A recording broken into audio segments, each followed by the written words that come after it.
jeune partie, le bébé que nous avons mis au monde à Awaya sur les collines, a grandi. A grandi, premièrement, pour répondre aux appels des anciennes lois, a grandi pour répondre à la conformité. Et tout ça là a été fait par votre volonté, par votre assiduité, par votre amour et surtout par votre militantisme. Parce que ce n'est pas facile. Et pour ce faire, au nom du bureau politique, je vous demande de nous applaudir. Je voudrais vous dire que je suis tellement fier de vous. Tellement fier. Parce que vous venez, nous venons de démontrer à la face du monde la capacité de la jeunesse. La PVP vient de dire que nous avons moins d'1 an d'âge et nous avons pu arriver là où nous sommes aujourd'hui. S'il n'y a que 10 partis au Bénin, votre parti, notre parti, moi le Bénin en fait partie. Je voudrais que vous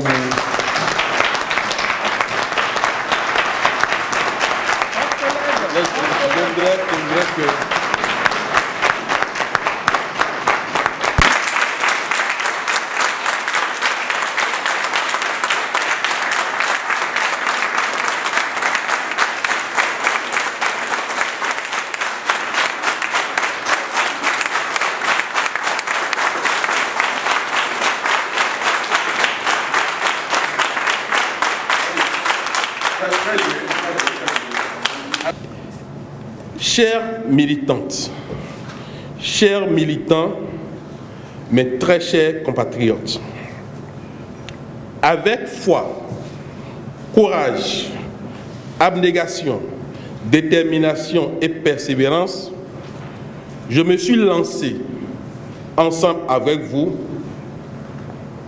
dans une aventure, celle d'une volonté de déconstruire les schèmes cognitivo-comportementaux, héritage de la culture politique de l'argent roi qui empêche les hommes et femmes politiques de mettre au cœur de leur priorité l'intérêt général. Une telle situation freine évidemment l'émancipation du peuple et par ricochet le développement national. Dans une telle perspective, et confiant d'asseoir notre engagement dans la vérité pour travailler au développement de notre patrie, nous ne saurions ne pas respecter les fondamentaux qui sont censés porter les piliers d'un tel engagement. Ne dit-on pas que les décisions de la Cour constitutionnelle sont sans recours? Nous faisons cas de ces expériences et d'ores et déjà sommes-nous engagés à poursuivre nos efforts pour l'émancipation du Bénin, notre pays. Dans la précipitation, les commentaires se sont vite construits sur le fait que Moël Bénin a décidé de ne plus participer aux prochaines élections législatives. Comme je le disais hier, je me répète encore aujourd'hui, Moël Bénin reste ouvert à la compétition et fait confiance à la classe politique pour des solutions politiques pouvant aboutir à des élections inclusives. Nos propositions sont d'ailleurs envoyées dans ce sens. Ce n'est point donc un aveu de notre incapacité organisationnelle, ni un abandon de la course mais plutôt le choix de respecter ce que nous avons le plus chèrement acquis et qui constitue le ciment de notre unité et de notre fraternité. Chères militantes, chers militants, mes chers compatriotes, rappelez-vous des valeurs à la base de la constitution de notre parti politique et notre volonté ardente de donner à la politique son vrai sens. Nous devons, d'une part, changer définitivement de paradigme pour qu'enfin l'argent ne soit plus le seul déterminant qui motive le choix des acteurs politiques à divers niveaux, et d'autre part, hisser la nation pour construire un état de droit, un pays qui comble les aspirations profondes de nos compatriotes, un pays où l'intérêt général prime sur les intérêts personnels et égoïstes, un pays qui valorise la personne humaine dans toutes ses dimensions, un pays de justice et de paix où nul n'est au-dessus de la loi, un pays de rayonnement politique, social et économique au plan régional et international. Nous sommes conscients que pour y arriver, le chemin ne sera pas sans embûches, car il s'agit d'une transition, d'une métamorphose en cours. Et comme toute transition, la transition d'un État, qui soit politique ou la transition d'un État, qui soit politique, physique ou politique, engendre toujours des tensions, des mélancolies, des déplacements de lignes, des ruptures et des discontinuités. Mais, conduit à bon escient dans une logique structurelle et temporellement non émotionnelle, elle pourra servir de tremplin pour une autre étape de maturité de notre démocratie et faire le nid à un développement prospère, profitable à tous les Béninois. Restons sereins face au tumulte des agissements électoraux de ces derniers jours. Notre démocratie, aussi belle et envieuse qu'elle soit, a atteint aujourd'hui une maturité d'étape. Et pour qu'elle profite davantage à tout le peuple, des réformes tant sur le plan administratif, électoral que sur le plan structurel s'avèrent nécessaires. Nous sommes à la croisée des chemins. Ayons donc le courage de contribuer à cette transition. Militantes et militants, mes chers compatriotes, pour faire de cette transition une œuvre positive, collective et nationale, ce sont nos attitudes et notre logique de penser et de structurer l'engagement politique qui constituent les premières démarches individuelles au niveau de chacun de nous. Notre projet est inclusif. Il est même fédérateur et participatif. C'est dire donc que nul ne sera de trop. C'est pourquoi j'invite humblement toutes les forces vives de notre pays à s'engager avec notre parti politique pour qu'ensemble nous portions la métamorphose pour l'émancipation de notre pays. À cet effet, je nous invite d'ores et déjà à sauvegarder nos acquis, à maintenir le cap sur la mobilisation des militants et des ressources pour les élections législatives en vue et qui nous permettront d'offrir une nouvelle expérience législative à notre nation en faisant élire en avril prochain le maximum de jeunes et de femmes pour le plus jeune Parlement de l'histoire de notre pays. Qui voyant loin ménage sa monture, dit-on, et à cœur vaillant, rien d'impossible. Ne baissons surtout pas la garde. C'est le moment, plus que jamais, de continuer à construire sur nos acquis dans toutes nos coordinations communales et dans la diaspora. Allons mobiliser les jeunes, les femmes, les hommes, les artisans, les professions libérales, les enseignants, tous les corps de métier, les dignitaires et les aînés, pour qu'ensemble, nous balisions le chemin pour participer à une gouvernance au service d'un développement réel et palpable dans le panier de la ménagère. Restons sereins et mobilisés pour les élections prochaines. Vive le parti Moël Bénin, vive la démocratie, pour que vive le Bénin. C'est sur ces mots que je voudrais, au nom du Bureau politique national, déclarer officiellement ouverte la première retraite de notre parti politique. Je voudrais vous en remercier. Merci.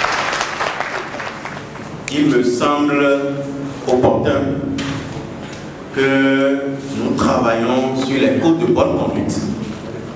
Donc les candidats qui sont là ont besoin de quelques repères pour se sentir à l'aise. Ceci dit, soit cela va se faire de façon participative de cette retraite, que nous soyons en mesure de savoir les tenants et les aboutissants du bateau dans lequel nous nous embarquons. Je suppose que ici nous sommes dans un couvent et que nous pourrions nous dire toutes les vérités et que chacun s'engage véritablement pour que notre parti, tel que l'élan a commencé, que ça puisse continuer. Actuellement, si vous ne le savez pas, je vous rappelle que les jeunes de Commencer ont un combat. Un vrai combat à faire. Pourquoi? Parce que dès le départ, même avant que Moël Bénin n'arrive à commencer, on est en train de réfléchir à comment faire pour changer les donnes. Arriver à point nommé. Et que les questions qu'on se posait, c'était arrivé au moment où on ne pouvait rien faire que accepter Moël Bénin. Mais les attentes que nous avons prises, c'est-à-dire ce que nous avons choisi comme défi pour pouvoir renverser la donne, était juste la voie et Ouida Commencer qui était en attente et dont notre président est. C'est dans le les outils et stratégies de mobilisation. Mes attentes à moi, c'est par rapport les points clés qu'il faut aborder sur le terrain en termes de, si je vais généraliser, je vais parler de projet de législature de Moël. Les gens de Commencer, nous n'allons pas rester dans l'escroquerie. Non. Même si on fait Ouida Commencer à l'ADA aujourd'hui, ce ne serait pas parce que c'est Jacques Aïe. Jacques Aïe n'est pas le président de la République. Nous ne pouvons pas prendre notre position d'aujourd'hui pour déséquilibrer le match. Non. Je ne viendrai pas commencer dans le cadre de Moël Bénin parler de Ouida Commencer à l'ADA. Ça fait partie de ce que nous dénonçons dans le pays. Parce que tous les chefs de parti qui sont en compétition n'ont pas la chance d'être directeur général des infrastructures. Si moi je peux aller vendre une route, qu'on a pris l'argent de tout le monde, y compris celui des opposants, pour réaliser, qu'est-ce que les autres vont faire? Franchement, Moël Bénin est né pour dire non à tout cela. Donc si vous m'invitez à commencer, c'est pour expliquer que même si Ouida commençait à la DAF et réalisé, ce ne serait pas du fait de Mouel Bénin. Donc vous ne pouvez pas utiliser ça comme fonds de commerce pour avoir la voix ou bien les voix, les suffrages des populations de la 5e de Commencé. Par rapport à la sécurisation du vote, nous sommes des jeunes, nous avons plus de force à vendre. Donc si nous ne voulons pas que nos suffrages soient volés là, ça ne dépend que de nous. On a déjà organisé dans ce pays des brigades, avec des émigrants, avec des torches, avec des soucis, et les gens prennent les unes, ils courent, nous aussi on court derrière eux. On sait faire cela.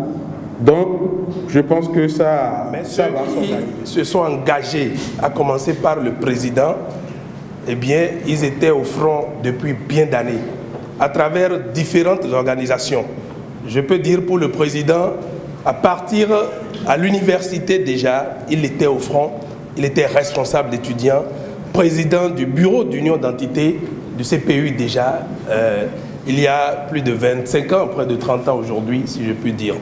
Et donc, le combat était là de tous les temps. Et pour ceux qui ont marché avec lui, pour ceux qui l'ont découvert après, peuvent se rendre compte de ce que la naissance de Mouel Bénin vient un peu comme pour être l'aboutissement d'une marche entamée depuis cette année-là. Je cite,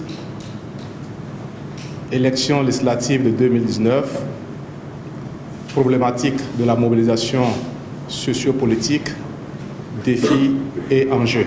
C'est vous-même, c'est la confiance en soi-même. Si tu sais que tu es petit, tu ne feras rien, bon, d'office, toi, tu deviens un moins. Merci, chers participants. Je voudrais construire alors ma communication sur les fondements des éléments de réponse que nous venons d'avoir. Les risques énumérés qu'on n'a pas énumérés, tout à l'heure j'ai entendu des gens parler de la peur, des gens parler de la menace, ce sont les risques. Et c'est le moment d'en parler pour qu'on vous apporte les éléments de réponse qu'il faut.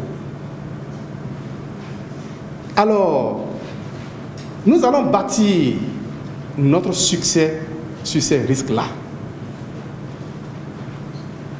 Et les axes sur lesquels nous allons bâtir notre succès s'articulent ou s'intitulent l'immersion sociopolitique. L'immersion sociopolitique.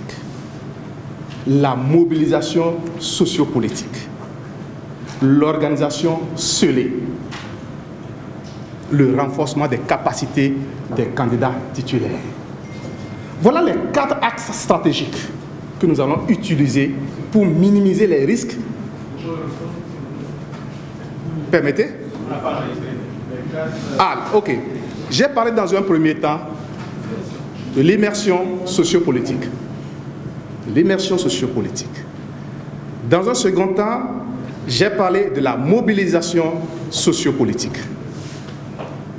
Dans un troisième temps, j'ai parlé de l'organisation scellée. L'organisation scellée. Et enfin, le renforcement de capacités des candidats titulaires.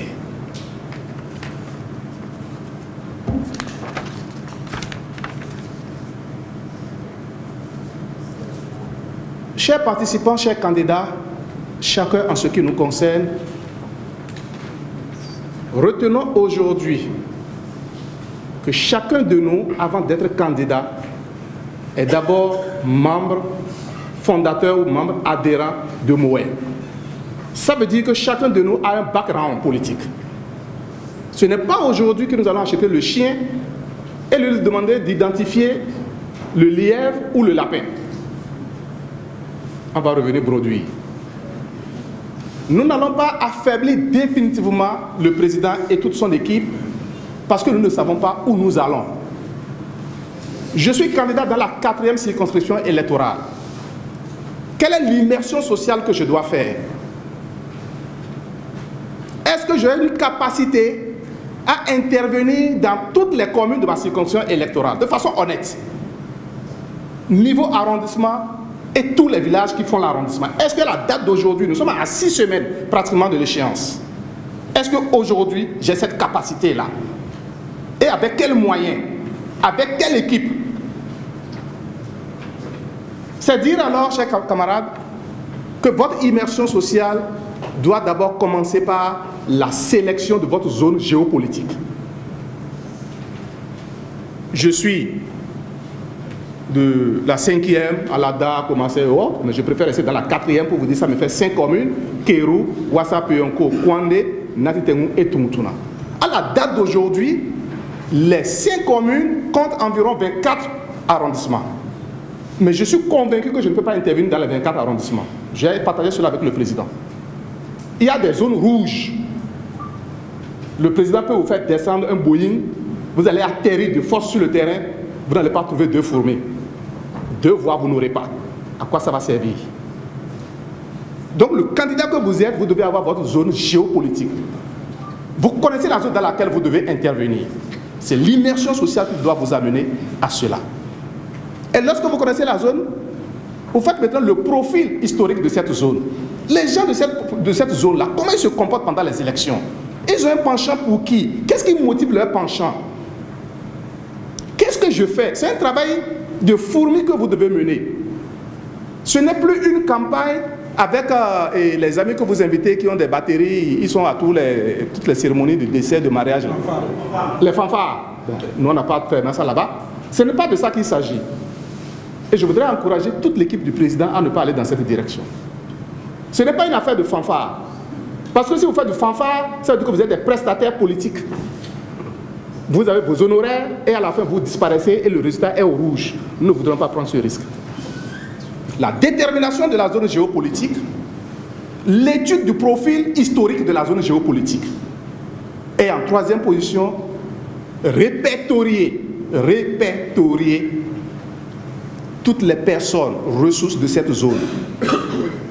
Répertorier les grands décideurs. Répertorier les groupes organisés. Équipe de football, groupement de femmes, groupement de tontines, association de ceci, association de ça. Vous devrez les répertorier. Et votre travail d'immersion commence à partir de là. La mobilisation politique, ce n'est pas de mettre des banderoles et faire circuler un véhicule avec baf en haut, il y a meeting, il y a meeting, il y a meeting, tout le monde vient. Vous ne connaissez pas le terrain. Donc cette immersion sociale constitue un fondement de notre succès. Je ne vais pas rentrer trop dans les détails. Monsieur le Président, vous voudrez bien m'en excuser. Que le temps nous donne l'opportunité de nous fidéliser entre nous. Je suis dans une tenue traditionnelle, l'autre n'est pas dans une autre tenue traditionnelle, nous ne nous connaissons pas encore assez. Et on est en politique. Je préfère m'arrêter là en ce qui concerne l'immersion sociale. Chacun pourra trouver le morceau de cube, de crevette qu'il faut pour agrémenter, n'est-ce pas, ce sous-chapitre. Après l'immersion sociale, j'ai parlé de la mobilisation sociopolitique. Cette mobilisation sociopolitique est déterminante. Ça veut dire que tu connais ta zone. Tu sais qu'il y a tel couvent qui est là, le décideur est là, c'est lui. Tu sais pour qui il a un penchant. Tu dois pouvoir monter, n'est-ce pas, ton plaidoyer et aller le voir à un temps T donné. À un temps T donné. Le président Tongoro est allé avec près de 17 véhicules V8. Le président Gbagba est venu avec rien que non, c'est impossible. Et tu es là dans ton coin, tu observes tout ça. À un temps T donné là, tu décides, tu as réussi ton immersion sociale, tu trouves un agent accompagnateur et t'amène vers ce décideur. Si tu as bien préparé ta plaidoirie, il va t'écouter. Et tu vas surprendre par ton résultat. Ce n'est pas l'argent, c'est la démarche, c'est la qualité de la communication, c'est la confiance en soi. C'est extrêmement important, chers amis, de mettre en place dans vos zones géopolitiques retenues des creusets de facilitateurs. Des creusets de facilitateurs. J'ai dit, en ce qui concerne notre circonscription électorale, nous allons mettre dans chaque village ou quartier de ville, et en ce qui concerne chaque bureau de vote, parce que dans un quartier, on peut avoir 2-3 bureaux de vote pour le même quartier. Si vous avez réussi votre immersion sociale, vous devez connaître le nombre de bureaux de vote qu'il y a dans tel quartier. Sinon, vous n'êtes pas candidat. Vous devez connaître quel est à peu près l'espace, la zone des habitants qui vont voter dans le bureau de vote A, bureau de vote B ou bureau de vote C. Vous devez pouvoir les reconnaître. Parce que si vous avez des gens qui, vous ne savez pas où ils doivent voter, vous n'avez pas encore réussi. Donc vous devez connaître les différents bureaux de vote que vous avez. Et vous mettez en place un creuset par bureau de vote. Nous avons dit que par bureau de vote, nous allons mettre un creuset de facilitateurs, de 17 facilitateurs. Nous allons intervenir dans 120 villages ou quartiers de ville. Ça veut dire le nombre de bureaux de vote, ça veut dire. Quand vous prenez 120 fois 17, pour ceux qui ont la calculette assez facile, vous allez voir ce que ça donne. Vous supplantez déjà ceux qui font de grands meetings. Si vous fidélisez ces facilitateurs-là, vous avez fini votre travail avec pratiquement 0 franc. Avec le maire Nda Antoine, Nda actuellement maire de Natitengo, nous sommes allés aux élections avec moins de 2 millions à la 5e législature. On n'a même pas dépensé autant. Le même bulletin de vote, le logo, quand on présente ça comme ça, à la fin, on plie, on remet ça en poche et on continue. Parce que c'est l'imprimerie express de Parakou qui nous a fait ça à 75 000. Tous nos logos, chers amis. C'est une question de volonté, c'est une question de confiance en soi. Donc, si vous mettez en place un creuset, avec cet effectif, et vous avez réussi votre immersion en mettant le creuset en place, ça veut dire que vous êtes en train d'aller petit à petit, vous vous approchez de Porte Nouveau pour aller au Parlement. Vous avez déjà quitté chez vous. Ensuite, nous avons, je regrette un peu, voilà. Il faut répertorier tous vos facilitateurs. Vous devez avoir un catalogue de tous vos facilitateurs. Je suis de Tchoumi Tchoumi. C'est un arrondissement. Tchoumi Tchoumi compte 10 villages. Je suis conscient qu'avec le temps T qui m'a imparti, je ne peux pas couvrir les 10 villages. Je peux intervenir dans 3 villages. Ces 3 villages-là, quelle est la population de ces 3 villages?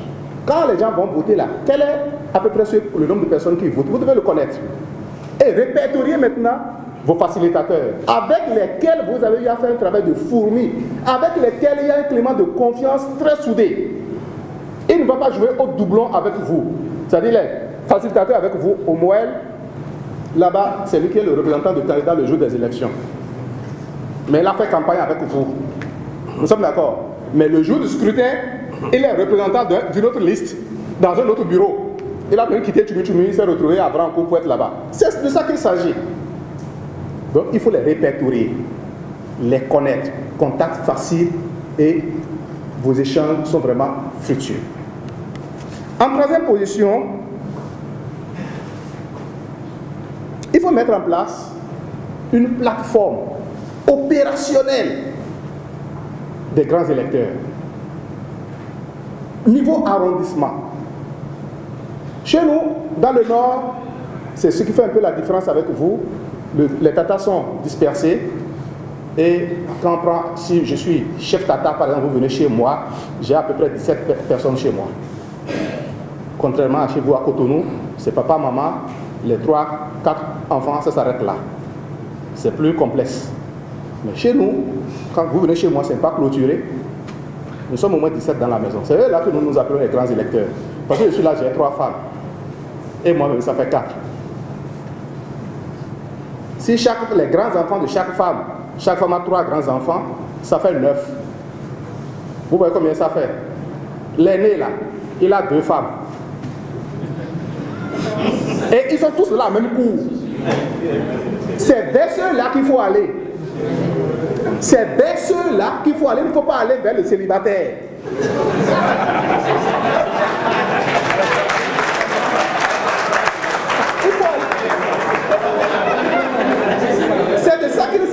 chers amis, nous sommes là. L'investissement qui nous permet d'être ici aujourd'hui mérite d'avoir une valeur ajoutée. Et c'est celle-là que je voudrais partager avec vous. N'allez pas vers le célibataire. Parce que quand vous allez voir ce grand électeur, il ne vous demandera pas de l'amener quelque part où vous allez discuter parce que, bon, ici il fait un peu chaud, où il pourra tout de suite, c'est la plus qui est en promotion, il pourra vous multiplier ça par 6, par 7 et faire un peu de dilatoire, vous ne pouvez même pas atteindre l'objectif. Donc cette plateforme-là, des grands décideurs, des personnes ressources, est indispensable pour la mobilisation sociopolitique. Je regrette un peu la qualité de la lumière, je n'ai pas mes lunettes. Dans les questions, j'aurai le temps de revenir sur certaines préoccupations pour mieux les développer. Donc, en ce qui concerne cette mobilisation, cet axe de mobilisation, voilà quelques briques que vous pourrez utiliser pour bâtir, n'est-ce pas, le Bénin nouveau que nous attendons. Merci. Merci beaucoup. Je reviens alors sur le troisième point qui est l'organisation scellée. Cette organisation scellée passe incontestablement par une confiance en soi, un engagement qu'on a pris envers la direction nationale de Moël. Si aujourd'hui, chers camarades, aucun leader politique ne veut assurer la formation de ses militants, c'est parce qu'il souffre de la transhumance politique. Ils souffrent de la transhumance politique. C'est comme les tenanciers de bar. Ils ne veulent pas investir en ce qui concerne la formation de leurs agents, des serveuses et consorts. Non, parce que tout de suite, le gars, le tenancier de bar est fatigué, il va dormir, elle prend la recette, elle disparaît. Elle quitte Komé, elle est déjà à Djougou. Toi, tu as quel moyen pour la rattraper? Alors que tu l'as formée, tu l'as amenée juste pour améliorer ta recette, pour améliorer ton établissement. Il n'y a aucune garantie. C'est la même chose que pour le politique. La preuve est que nous avons des éléments, malgré la nouvelle loi, des gens qui se retrouvent sur deux partis à la fois. Donc c'est de ça qu'il s'agit. Ce n'est pas que le président et toute son équipe ne veulent pas nous former. Tout le monde parle de formation et communication, comment faire. Oui, on va le faire. Mais demain déjà, on va apprendre que tu es encore c'est toi le directeur de campagne de tel autre candidat. Et la formation et les outils qui t'ont été transmis, tu vas les utiliser contre nous. Mais néanmoins, nous allons partager le peuple parce que nous avons un engagement. Si vous arrivez, chers amis, à suivre ce que nous disons, l'immersion sociopolitique, la stratégie de la mobilisation sociale, vous vous retrouvez, n'est-ce pas, au niveau de l'organisation. Et cette organisation gravitera autour du renforcement de capacités. Vous avez répertorié tout ce qu'il faut, vous connaissez le terrain. Vous aurez la lourde responsabilité lors de la distribution des cartes d'électeurs de vous assurer que tous les facilitateurs, chacun en ce qui les concerne dans leur zone, a participé à l'observation de la distribution des cartes d'électeurs. Je dis au président quel est le score que j'apporte pour le Moël. Inch'Allah, je ne mangerai pas la honte. Parce que je sais ce que je veux, je sais comment je dois y aller. Ce n'est pas en 4x4, même avec une TVS, c'est une 4x4. Ça passe où le véhicule ne peut pas passer. Vous devrez observer la distribution des cartes d'électeurs. N'attendez pas le président pour ça. Et vous devrez être formé par rapport à cela. Parce que vous n'êtes pas un agent assermenté de la Sénat. Vous êtes un politique. Tout en traversant, tout en allant déposer quelqu'un là, vous vous assurez que tout ce que vous avez répertorié, que vous avez fidélisé là, ils sont en train d'aller prendre leur carte d'électeur. Et vous devez avoir les informations chaque soir. Nous sommes en temps de guerre, et c'est une guerre positive. Il faut avoir l'information de l'autre pour pouvoir avancer. Vous devrez également observer le déroulement du scrutin, le jour J. Parce que ce jour-là, on ne va pas voter comme on veut, c'est un dimanche. Si, Chabi que je suis, j'ai été fidèle à vous, j'ai dit, bon, j'ai 10 personnes derrière moi qui vont m'aider à voter pour votre liste. Faites en sorte que ce groupe-là aille voter sous les auspices d'un autre œil, pour s'assurer. Nous, on ne va pas se mettre dans les rangs à 6 h du matin et rester dans les rangs jusqu'à 11 h, on est fatigué. Non, non, non. Il y a une heure pour aller voter. Et quand cette heure-là arrive, nous savons que ce sont nos éléments qui sont en train d'aller là. Et vous-même, vous êtes là. Vous êtes le dernier des derniers. Allez-y, et vous régalez. Pour vous assurer que les 20 qui sont derrière vous là sont fidélisés et si on dépouille, on doit pouvoir avoir les 20 là dans l'une. Mais si vous allez voter à 7 h et vous sortez pour aller chercher l'eau bénite et rester sur le cocotier à vous rendre ivre, et le soir vous venez en disant bon, ça a donné 1. Et vous éteignez les portables. Aucun portable ne doit être éteint ce jour-là. Chacun doit assumer son résultat. Chacun de nous doit assumer son résultat. Donc il faut observer forcément le scrutin. Et au soir, chaque facilitateur à charge de la mobilisation sociopolitique a l'obligation, la lourde obligation de collecter tous les PV de dépouillement de tous les bureaux de vote, d'assurer la compilation des résultats et de les transmettre au niveau communal dans les meilleures heures qui suivent. Ces 3 axes de l'organisation, du renforcement de capacité, nous allons les détailler plus tard avec l'onction du président et de toute son équipe. Comment ça doit pouvoir se passer.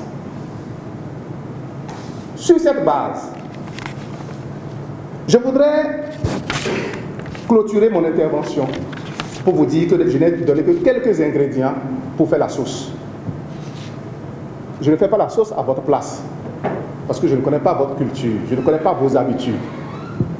D'autres commencent par l'huile, d'autres commencent par l'eau pour faire leur sauce. Mais vous avez les ingrédients. Il vous appartient maintenant de pouvoir faire le montage nécessaire qu'il faut. Monsieur le Président, j'ose croire que je n'ai pas oublié grand-chose. Mais pour répondre aux attentes de tout à l'heure et partager aussi mes attentes avec vous et renforcer ce que je viens de dire, j'aurais bien voulu que vous puissiez disposer du temps à ce que tous les candidats se revoient au moins 2 fois avant le jour de la bataille autour de ces questions de renforcement de capacité. Ils ont des difficultés pour conduire un plaidoyer, ils ont des difficultés pour négocier avec des gens difficiles. Pour négocier avec des gens difficiles. Le corbeau et le renard. C'était au primaire. Vous êtes en bas. Lui, il est en haut. Vous ne pouvez rien. C'est lui qui a son fromage. Et il vous insulte. Ou bien il pète sur vous. Si vous dites de regarder son bec là, le fromage là va tomber. Donc, il faut le flatter. Il va rire. Le fromage tombe et vous prenez pour continuer. C'est aussi simple que ça. C'est au primaire ça. Ça c'est en politique. Ce que le PRD dit pour vous révolter, pour vous affaiblir moralement, c'est pour vous affaiblir moralement.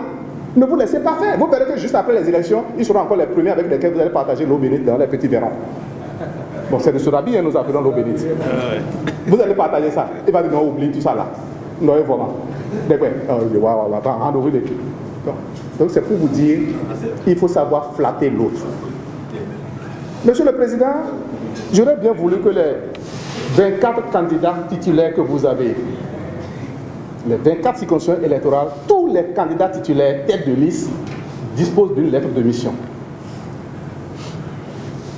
Axée sur les résultats. Chaque candidat doit pouvoir dire, j'ai 5 communes, j'ai 11 communes, j'ai telle commune.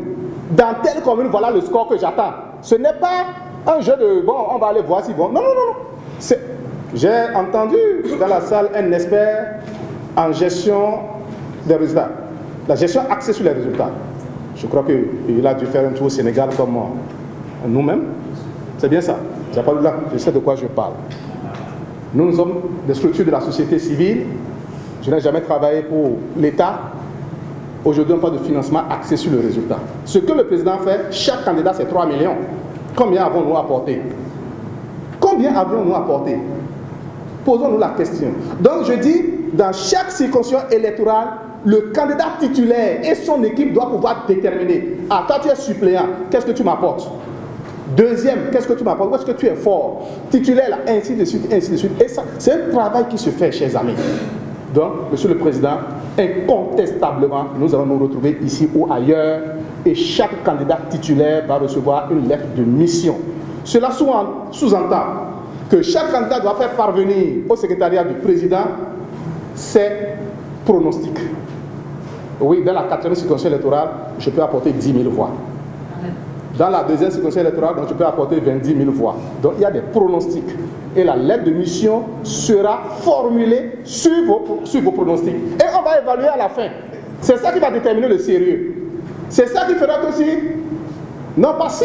C'est ça qui fera que dès que le Moël sera au Parlement, on puisse vous retourner l'ascenseur parce qu'on verra vos résultats. Mais vous n'allez pas vous fondre dans la population et le soir on attend que, ah ça a marché, ah oui, président, c'est bon, hein. Non, il ne s'agit plus de ça. Il ne s'agit plus de ça. Monsieur le Président, le troisième point par rapport à ces attentes, chaque candidat titulaire a reçu sa lettre de mission, mais doit prêter serment. Il y a la prestation de serment. Ce qui tue les partis politiques, c'est ça. Et permettez que je cite un de nos amis, un de nos grands frères, qui était ministre au temps du président Kérékou. Il a été candidat dans l'OME pour aller aux élections législatives. C'était formidable. La veille, le soir qu'on allait clôturer les élections. Nous avons quitté Porto-Novo pour rejoindre notre terrain. C'était formidable sa caravane. La caravane a quitté ici. Je ne connais pas bien le tronçon, mais c'était plus de 15 km la caravane. Tambour, batteries, les véhicules, les motos, c'était très bien organisé. Le gars, il a mis des milliards pour faire sa campagne. Mais le soir, il est tombé. Parce que son propre chauffeur n'a même pas voté pour lui. Mais il a fait du folklore politique. Merci, je ne voudrais pas dire le nom. C'est bien ça ce que la droite dit. Ma droite est en train de dire. Nous ne voulons plus ça. Ça là, complètement, je ne vais pas apprécier. Vous savez de quoi je parle. Il y a un seul candidat qui a été aux élections présidentielles. Il doit être de la zone de Monokoufo. Mais à la fin, il dit, mais comment? Je n'ai pas pu avoir 11 voix? Non, mais j'ai quand même une équipe de football. Donc, c'est pour vous dire quoi? Qu'il a investi, les gens lui ont fait le folklore, les gens lui ont fait la prestation de services politiques. Mais il n'y a pas la conviction, il n'y a pas l'adhésion, il n'y a pas la fidélisation. Nous ne voudrions plus cela, nous voulons des résultats. Donc, la prestation de serment, en fonction, n'est-ce pas, de nos attentes, de ce dont nous sommes capables, ce serait déterminé. Monsieur le Président, il est impérieux pour votre organisation au niveau national de mettre en place un laboratoire politique. Un laboratoire politique qui répond à des questions de stratégie, de la revue des stratégies.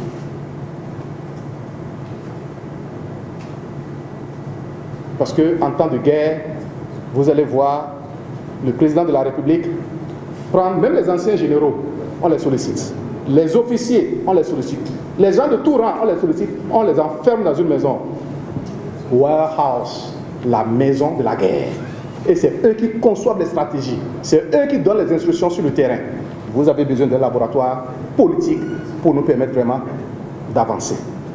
Et enfin, il est impérieux également qu'on puisse mettre en place un forum des candidats titulaires.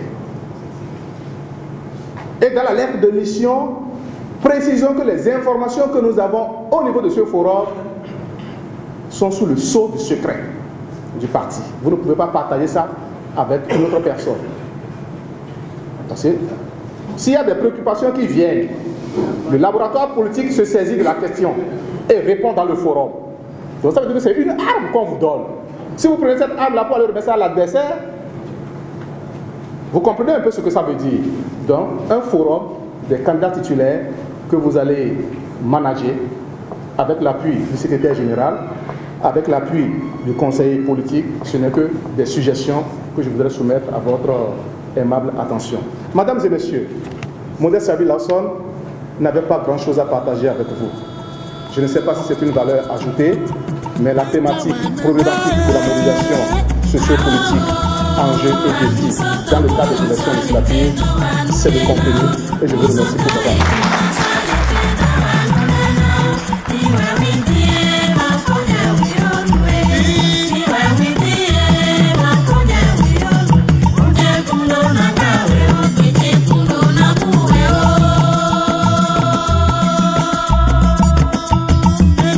Mende